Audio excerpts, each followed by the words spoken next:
Yo, what's going on, Dragon Ballers? Welcome back to another video. Today we're talking about 10 cards you should consider side decking for March 2022. Basically, what we're doing today is taking the meta information from the Core and Carta online events from last weekend, using that to get you guys prepped for the DBS Fest events coming up. These are going to be the first ever events trying out the sideboarded best of one format, so this video is pretty relevant for that. Anyways, if you're new here, make sure to subscribe, hit that bell so you don't miss a video, and if you guys want to help support the channel, there are many ways to do so down in the description. But if you want to buy or pre-order any of the cards talked about in today's video, or any trading cards for that matter, use my link in the description to TCG Player. Really does help out. I do greatly appreciate it. Anyways, let's get started with number one.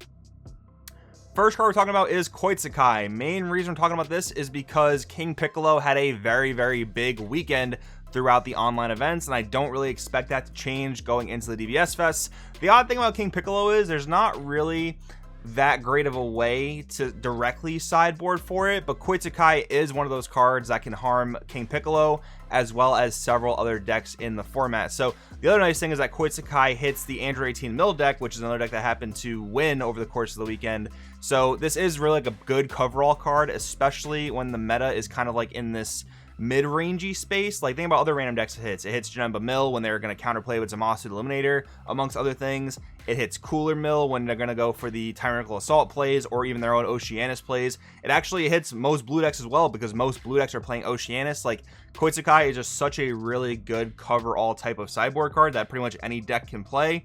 And it got reprinted recently, so it should be a really cheap pickup. Main thing with Koitsukai, though, is you want to try to like not telegraph it, and that's a lot harder or easier depending on what deck you're playing. Like, oftentimes you might just like combo it on defense so it's in your drop area for the start of your next turn, because you want to pull off Koitsukai before your first attack of a turn, because 9 times out of 10 you're using Koitsukai to stop those floodgates, but they're going to use those floodgates on the first attack of your turn, right? So if you're following what I'm saying, there's a bit of like that tricky timing sequence there.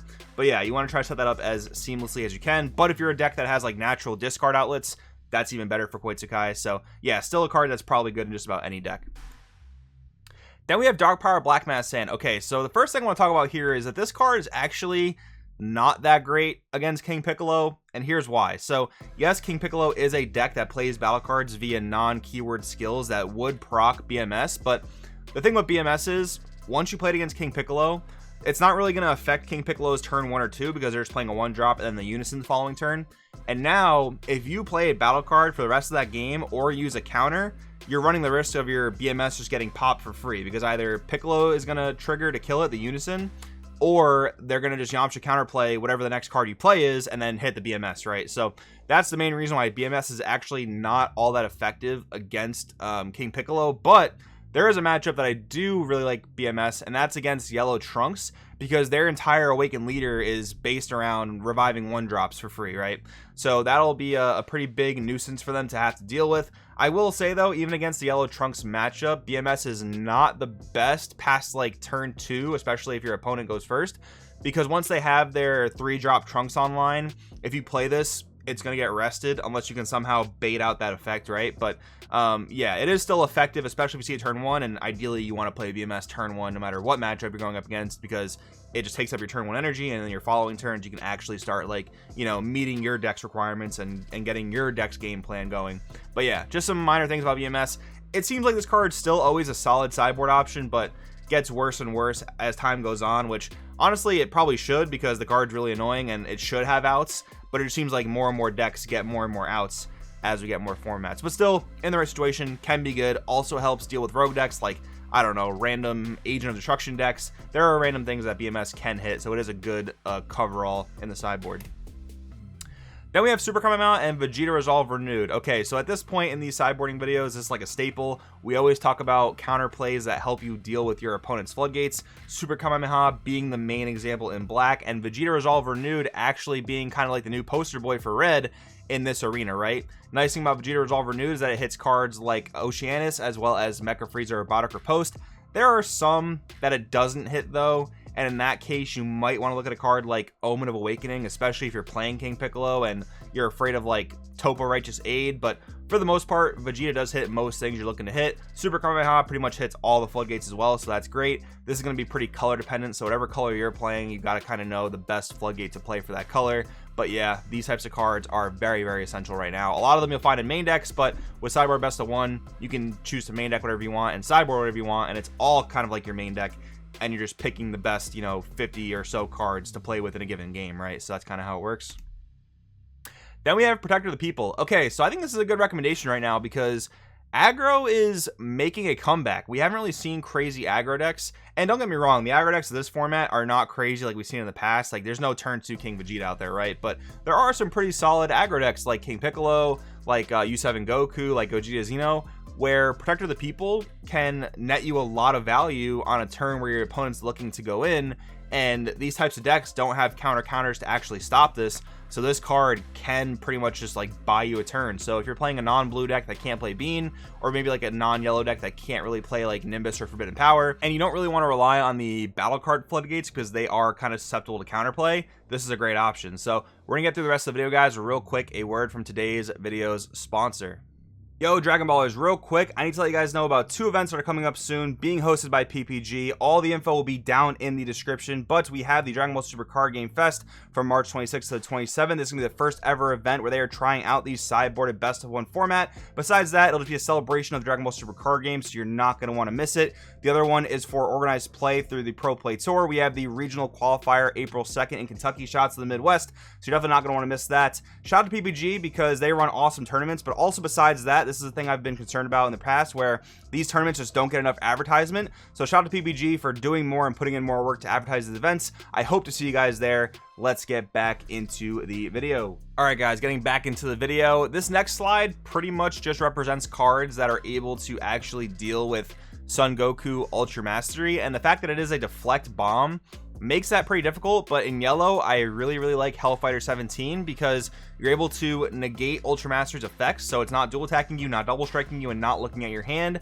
And when they pop this via Ultra Master's effect, you get to negate another card on the board, which is cool. And then for your black decks, you have Deborah Darkness Perfected, which has always been a very niche counterplay, but it is nice because it stuns the Ultra Mastery, kind of like Hellfighter does. Doesn't allow it to attack, doesn't allow it to activate its effects. That is really solid. Technically, you can play Deborah in any deck, which is another reason why I included it, but you know, you generally want to play it in a black deck because it'll cost 2 as opposed to 1. And there are some other examples, but again, it is a deflect bomb, so it's hard to find counterplays that do deal with it. But another good example would be Zamasu the Eliminator, because it rests the card on play, so they don't get to, again, they don't get to dual attack you, they don't get to double strike you, they don't get to look at your hand. So you're looking at cards like that. There isn't going to be an answer in every color, so if you can't really find an answer that fits your deck, again, you could always look at Deborah Darkness Perfected, but you're going to have to leave open a lot of energy going into your opponent's turn, right? So just keep that in mind for sure. Then we have the various blue silver bullets. So we have both Borgoses here representing the type of silver bullets that punish your opponent for offensively untapping, basically if your opponent's playing Soul Striker. And we have the defensive kind of punishers where if your opponent plays Dimension Magic or any other negate that untaps energy, they're going to get severely punished once again. So I don't know, this is tough because one is really good against Soul Striker. Like I said, the cards that are more similar to Burnished Bond's Borgos are very good against Soul Striker. Of course, they're not without answers though, but you do force the Soul Striker player to answer them, which can be value in and of itself. But the Borgos cards are much more difficult to answer. They don't necessarily impact Soul Striker as much. Don't get me wrong, it can still be annoying for Soul Striker, but the main thing here is for like your blue control decks. So Android 18 Mill, for example, SS4 Vegeta Ramp, a Blue Baby if you come across it. That's where a card like Borgos Bardock's Crewmate can really shine. And again, I would say that one's better in another matchup where the other one's better against the other blue decks. So it's hard to say just like side one as a coverall, and it's really hard for me to say side both because then you're looking at a lot of slots in your side deck, right? So I would say take a look at your deck. Which matchup do you struggle with more? Do you have a fine Soul Striker matchup, but you struggle against the blue control decks? Maybe go with Borgos Bardock's Crewmate, or if it's the other way around, maybe go with the Burnished Bonds Borgos types of cards. And there are cards for all colors that are like this, I believe, except for black. So that's one thing to keep in mind. Then we have Food Arc Banisher. Okay, so I like this card for a few reasons. One of which is it's just like the next best thing compared to Food Shrouded Mystery, which is now a banned card. So we can't play that. This is probably our next big bet as just like a generic overwhelm bomb that taxes our opponent. And the second thing is there are actually a lot of decks kind of just like coming out of the woodwork now where this card can be very, very effective. One of the main examples I have is Red Bulma, which actually I think got second place or top 4 at the recent online event, so that's really good. You also have like King Cold and just these certain decks that can't really interact with this card well. You even have like Red Cooler Mill, you have Janemba Mill, who can't play Godsling Technique Trunks, so that's really good there.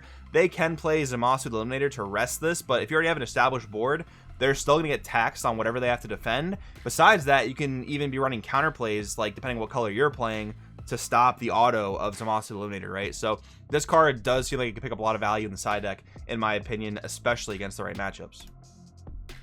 Then we have Max Power Kamehameha. Okay, so I expect Sin Shenron to remain very, very popular going into the fests, and having a way to deal with their Sin 9-drop so that you can actually, you know, establish a board without all their effects getting negated.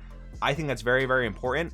Another thing you can look at here is actually a lot of the new Realm of the Gods extra cards, because a lot of them do act as quote-unquote Max Power Kamehamehas. Like the red one, for example, is Red's equivalent of Max Power. It's just that Max Power is the more generic version, so that's why I wanted to talk about it here. And then finally, this might be the most, I don't know, sketchy of the cards I'm recommending today, but I do think Dark King's Flash can work very, very well in the side deck of the right deck. I don't think it's necessary in every single side deck, but if you're not playing an aggro deck, if you're playing more of a late game deck, Dark King's Flash, in my opinion, could be a very, very solid answer to Sin Shenron, because back in the day, Sin Shenron had the option of either going for their tap 6 ability or just playing Food Shrouded and trying to kill you that way. Food Shrouded's banned now, so their 6 energy is not really going towards much besides their tap 6, unless you're a madman like Russell Stelzer and play Freeze Divine Transformation in your Sin list, right? But a lot of lists aren't playing that card. So the point is, if you're playing a late game deck, you really don't want Sin to resolve their leader's tap 6. Dark King's Flash can actually be a really, really good tech in my opinion. But anyways, guys, that's all I got for you today. Let me know in the comments below if you guys have any good recommendations for sideboard tech going into the fests, and I'll talk to you guys in the next video.